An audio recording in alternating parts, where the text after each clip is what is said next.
সকাল সকাল আমরা চলে এসেছি হেলিপ্যাড, সাজেক হেলিপ্যাডে মেঘ দেখার জন্য। অনেক মানুষ এসে হাজির হয়েছে। আমরা 9 জন এখানে এসেছি।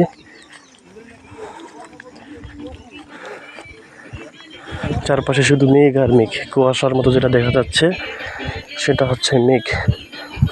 আসলে এটা কোনো কুয়াশা নয়। আমরা মেঘের মধ্য দিয়ে হেঁটে হেঁটে আসলাম। রাস্তাও দেখা যাচ্ছে কুয়াশাচ্ছন্ন, বাট আসলে এটা কুয়াশা না।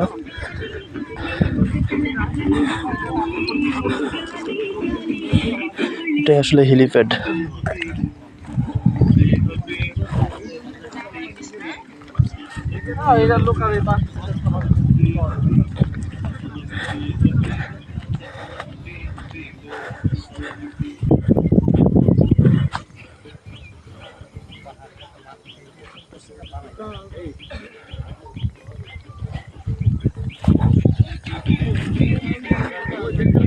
আসলে আমি লেখাটা নিয়ে আসার জন্য জুম করেছিলাম, বাট লেখাটা সম্ভবত হ্যাঁ দেখা যাচ্ছে সাজেক BOP।